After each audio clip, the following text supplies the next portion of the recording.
So guys, kung nag-aano kayo, bakit kailangan namin mag-blender nitong gulay?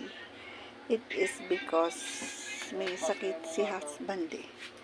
So, ang sakit niya is hindi regular na sakit. It is like lymphoma.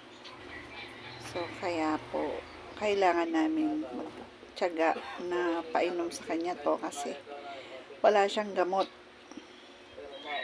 So, magta-try kami ng barley. Kasi may sponsor kami sa barley. Thank you so much. Kaya sa pamangkin niya, kay Adang, and to Ate Lucy. Thank you.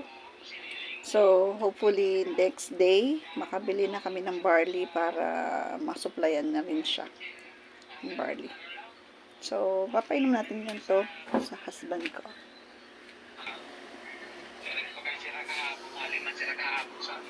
Lasa.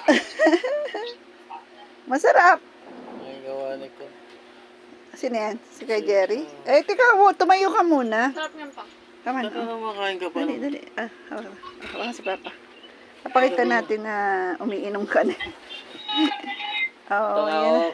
Yan ang paggawa niya. Paggawa ba? Ayan na, Kuya Jerry, kapatid. Yan na yung pinapainom ni Ate Lucy sa kanya. Sarap? Sabi nga ano. Sarap na pa. Masarap siguro yan, malamig. Oo, bakit tumapon? Hindi masyado na blender.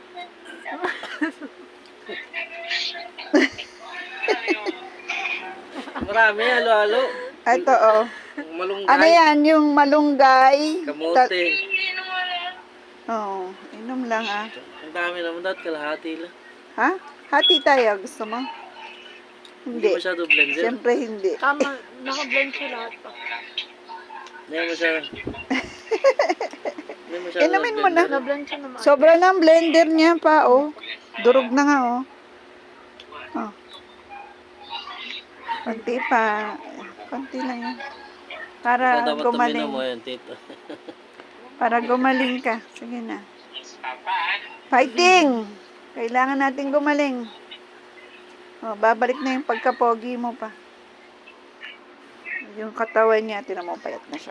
Ito yan, mataba yun. Ah, ang pogi na. Sige pa. Masumuka ko. Hindi, unti-unti lang. Hindi ka Mano, na susuka. Dahan-dahan Tinikman lang. na nga namin. Dahan-dahan, baka mano. Ah, sige na. Bye, guys. Oh.